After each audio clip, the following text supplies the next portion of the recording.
Video like जरूर कर लीजिए और ऐसे वीडियो लगातार फ्री में पाने के लिए चैनल को तुरंत सब्सक्राइब कर लीजिए और बेल आइकन को जरूर टैप कर लीजिए ताकि आगे भी सारे वीडियो आपको मिलते रहे। यूट्यूब में फॉलो करते हैं तो प्लीज ये वाला फ्री टेलीग्राम चैनल जरूर ज्वाइन कर लीजिएगा। सारे नोटिफिकेशन सारे अपडेट यहीं पे आते हैं, ध्यान रखिए। Hello everyone, welcome to ROAR by study for civil services. Myself Alka Pandey. तो दोस्तों, इस वीडियो में हम देखेंगे पर्यावरण एवं पारिस्थितिकी। तो चलिए शुरू करते हैं जलवायु परिवर्तन से।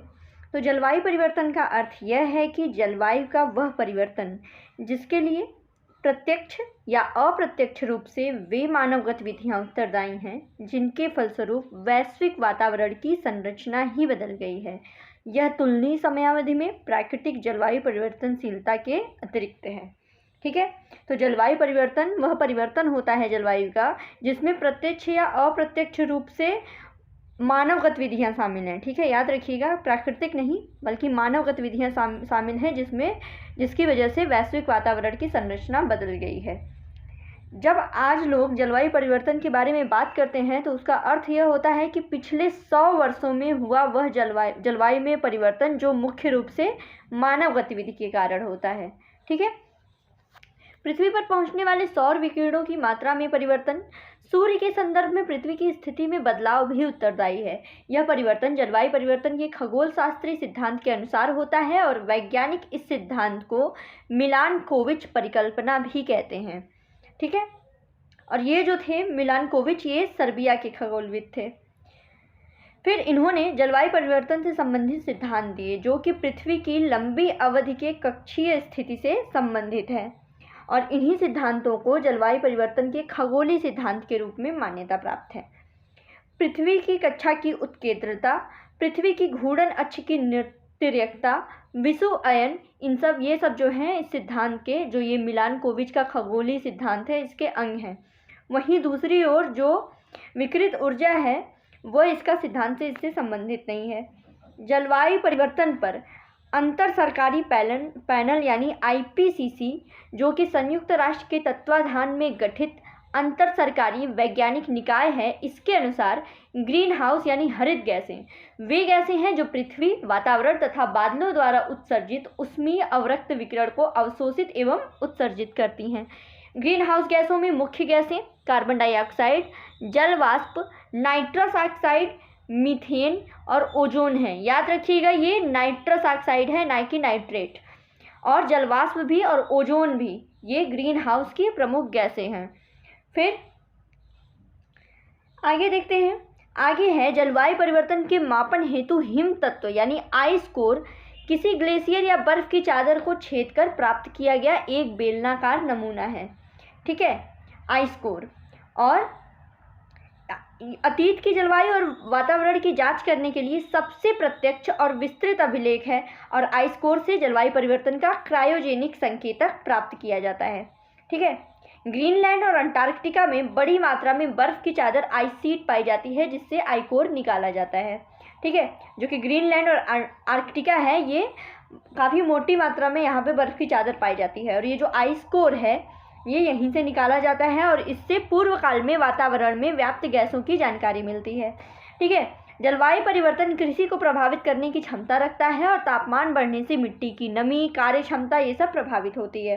ठीक है, और अगर नमी और कार्य क्षमता मिट्टी की कम होगी तो इससे मिट्टी में लवणता भी बढ़ती है और जलवायु परिवर्तन में फसलों की उत्पादकता भी प्रभावित होती है। फिर है जलवायु परिवर्तन निरंतर ऊष्मिक वृद्धि का प्रभाव है और जलवायु परिवर्तन आमतौर पर तापमान, वर्षा, बर्फ, वायु के स्वरूप में दशकों और उससे अधिक समय में प्रमुख बदलावों में मापा जाता है। मानव जाति आज भारी मात्रा में जीवाश्म ईंधन, जो कि कोयला, तेल और प्राकृतिक गैस है, इसको जलाकर वनोन्मूलन करके जब जंगलों को काट दिया जाता है, जला दिया जाता है, तो ये कार्बन संग्रहित नहीं करते हैं। ठीक है, और कार्बन को वायुमंडल में निर्गमित करते हैं और कार्बन जो है वायुमंडल में अगर ज़्यादा उसका कंसंट्रेशन बढ़ेगा तो टेम्परेचर भी हाई होगा। तो इन सब वजह से क्या होता है, जलवायु परिवर्तन होता है। ठीक है, मानव जनसंख्या वृद्धि ने जलवायु परिवर्तन को सीधे प्रभावित नहीं किया है, ये एग्जाम में पूछा गया है। जलवायु देखते हैं। आगे है जलवायु परिवर्तन सम्मेलन एवं क्योटो प्रोटोकॉल। ठीक है, तो पर्यावरण संरक्षण एवं विकास की दिशा में किए गए कुछ प्रयास देखते हैं। तो अंतर्राष्ट्रीय पर्यावरण सम्मेलन और संधियाँ मोस्ट इम्पॉर्टेंट है। कौन सा सम्मेलन है, संधियां हैं, किस वर्ष में किया गया और उनका उद्देश्य क्या था, ऑब्जेक्टिव क्या थे उसके, इस पे विशेष ध्यान दीजिएगा। तो सबसे पहले है अंतर्राष्ट्रीय मानव पर्यावरण सम्मेलन, स्टॉकहोम सम्मेलन पर्यावरण का मैग्ना कार्टा। ये 1972 में। संयुक्त राष्ट्र पर्यावरण कार्यक्रम की स्थापना, मानव विकास एवं पर्यावरण के मध्य संघर्ष को कम करने के प्रयास। फिर है हेलसिंकी सम्मेलन, ये 1974 में, समुद्री पर्यावरण की सुरक्षा। फिर आता है इम्पोर्टेंट मॉन्ट्रियल सम्मेलन 1987, तो ये है आपका ओजोन परत के संरक्षण के लिए। ठीक है, 16 सितंबर 1987 को ये हुआ था और ओजोन दिवस जो है वो 16 सितंबर को घोषणा की गई थी। रियो सम्मेलन इम्पॉर्टेंट है 1992 में, तो पर्यावरण विकास के लिए अंतर्राष्ट्रीय सहयोग, एजेंडा 21 की स्वीकृति और जलवायु परिवर्तन पर संयुक्त राष्ट्र फ्रेमवर्क कन्वेंशन का जन्म। ठीक है, फिर है नैरोबी घोषणा पत्र 1997, तो अंतर्राष्ट्रीय संधियों का प्रभावकारी क्रियान्वयन। क्योटो सम्मेलन, क्योटो प्रोटोकॉल जिसको कहते हैं, ये भी इम्पॉर्टेंट है, 1997 में आया और ये ग्रीन हाउस गैसों की पहचान, इसके उत्सर्जन में 1990 के स्तर में 5% की कटौती। ठीक है, तो हमने देखा क्योटो प्रोटोकॉल, ग्रीन हाउस गैसों की पहचान। फिर आता है जोहान्सबर्ग सम्मेलन यानी रियो 10 पृथ्वी 2 सम्मेलन 2002 में। इसमें सतत विकास पर विशेष बल दिया गया। ठीक है, और विश्व एकजुटता कोष की स्थापना पर सहमति। फिर है मॉन्ट्रियल प्रोटोकॉल, मोस्ट इंपॉर्टेंट, ये 2005 में आया। तो इसमें क्या था कि विकसित देशों द्वारा वर्ष 2012 तक ग्रीन हाउस गैस उत्सर्जन को कम कर वर्ष 1990 के स्तर तक लाना। बाली सम्मेलन 2007 में, ये भी ग्रीन हाउस गैस उत्सर्जन की दर को 2050 तक वर्ष 2000 के स्तर पर लाना। कोपेनहेगन सम्मेलन 2009 में आया। इसमें विकसित और औद्योगिक राष्ट्रों द्वारा 2020 तक ग्रीन हाउस गैसों के उत्सर्जन में भारी कटौती का प्रस्ताव, कम कार्बन अर्थव्यवस्था की परिकल्पना। फिर है कानकुन सम्मेलन 2010 में आया, हरित जलवायु कोष की स्थापना का निर्णय। डरबन सम्मेलन COP17 COP17 में 2011 में हरित जलवायु कोष के लिए तंत्र पर सहमति बनी। दोहा सम्मेलन COP 2018, COP देखिए कॉन्फ्रेंस ऑफ पार्टीज। ठीक है, 2018 COP 18 2012 में आया। क्लीन डेवलपमेंट मैकेनिज्म के अंतर्गत प्रदूषण स्तर को कम करने का प्रयास। वार्सा सम्मेलन 19 ये 2013 में आया। ग्रीन क्लाइमेट फंड पर सहमति, याद रखिएगा ये इंपॉर्टेंट है, ग्रीन क्लाइमेट फंड पर सहमति। लीमा सम्मेलन COP 20 2014 में आया। पहली बार इस सहमति बनी कि प्रत्येक देश कार्बन डाइऑक्साइड उत्सर्जन के विषय में अपने लक्ष्य तय करेंगे।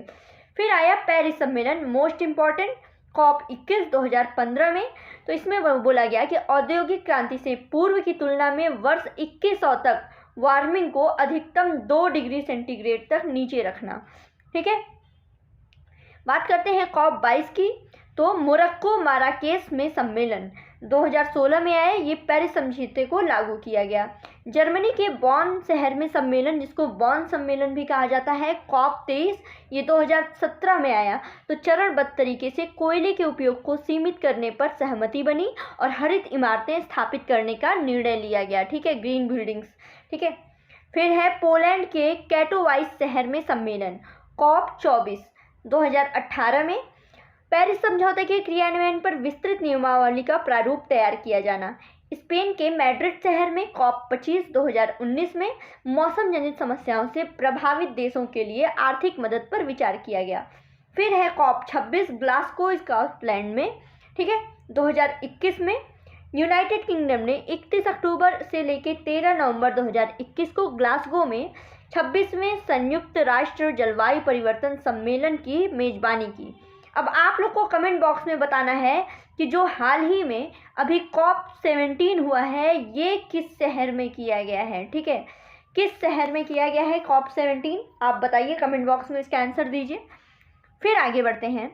क्योटो प्रोटोकॉल के अनुलग्न 1 में सूचीबद्ध 7 ग्रीन हाउस गैसों पर यह लागू होता है, जिसमें है carbon dioxide, methane, nitrous oxide, hydrofluorocarbon, perfluorocarbon, sulphur hexafluoride, nitrogen trifluoride. ठीक है, फिर है जलवायु परिवर्तन पर यूक्रेन फ्रेमवर्क संधि यानी UFCCC दस्तावेज पर वर्ष 1992 में ब्राजील के रियो डी जेनेरियो में अर्थ समिट के दौरान सहमति हुई। ठीक है, इस संधि में सदस्य देशों ने वातावरण में ग्रीन गैसों की सघनता को स्थिर बनाने पर सहमति जताई है ताकि जलवायु प्रणाली में मानवीय गतिविधियों से होने वाले बदलावों को रोका जा सके।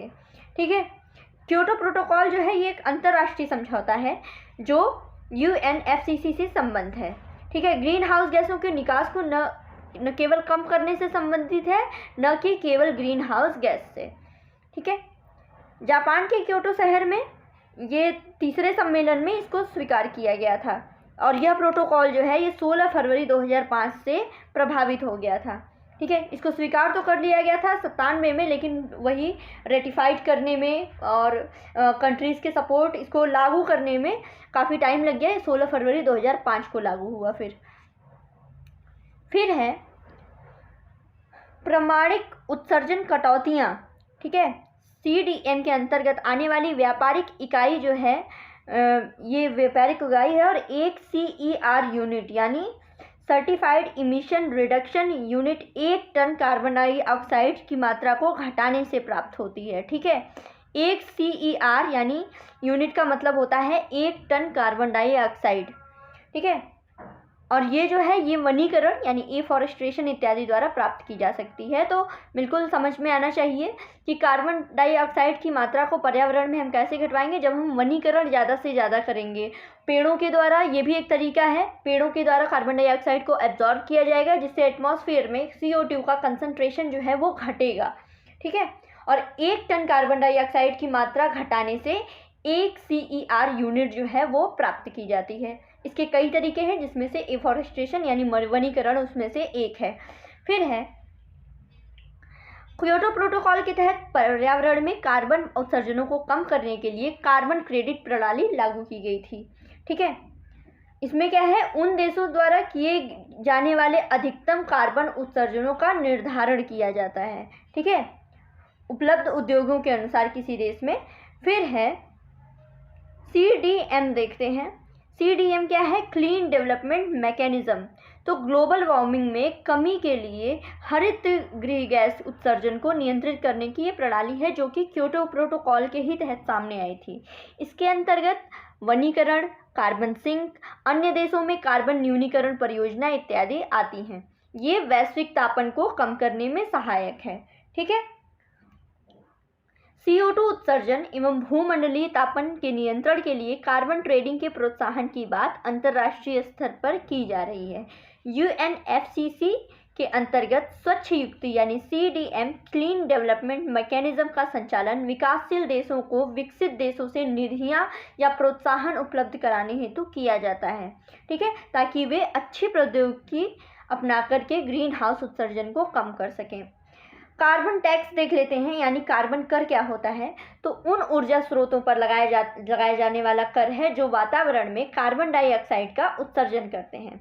यह एक पॉल्यूशन टैक्स यानी प्रदूषण कर का एक उदाहरण है। ये तो स्वीडन, फिनलैंड, नीदरलैंड तथा नॉर्वे इत्यादि में ये देश जो है कार्बन टैक्स लगा चुके हैं, किंतु 2005 में पहली बार न्यूजीलैंड ने भूमंडलीय तापन के प्रतिकरण हेतु कार्बन टैक्स लगाने का प्रस्ताव किया था। ठीक है, फिर है कार्टेजेना प्रोटोकॉल या जैव विविधता अभिसमय convention on biological diversity CBD। तो एक पूरक प्रोटोकॉल है जो जैव प्रौद्योगिकी द्वारा उत्पन्न जीवित संशोधित जीवों द्वारा उत्पन्न संभावित खतरों से जैव विविधता की रक्षा करने हेतु प्रतिबद्ध है। यह 2000 में अंगीकृत किया गया और 2003 से ये प्रभाव में आया है।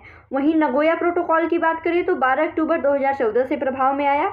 ये भी CBD का पूरक समझौता है। आनुवंशिक संसाधनों को प्राप्त करने तथा उनसे मिले लाभों से समुचित निष्पक्ष बंटवारे से संबंधित है। फिर है TEEB, तो संयुक्त राष्ट्र पर्यावरण कार्यक्रम के अंतर्गत कार्य करने वाली एक संस्था है जिसका हेडक्वार्टर जो है वो जेनेवा, स्विट्जरलैंड में है। जैव सुरक्षा से संबंधित कार्टेजेना प्रोटोकॉल जो है ये भारत ने 23 जनवरी 2001 को इस पे हस्ताक्षर किए गए थे और इसको पर्यावरण, वन एवं जलवायु परिवर्तन मंत्रालय कार्यान्वित करता है। और लास्ट में है वेटलैंड इंटरनेशनल। ये गैर सरकारी और गैर लाभकारी वैश्विक संगठन है जो आर्द्र भूमियों और उनके संसाधनों को बनाए रखने तथा उन्हें पुनः स्थापित करने हेतु कार्यरत है और इसका मुख्यालय है नीदरलैंड में। तो दोस्तों इस वीडियो में इतना ही। ऐसे ही इंपॉर्टेंट वीडियो के लिए हमारे चैनल को सब्सक्राइब कीजिए। Thank you so much.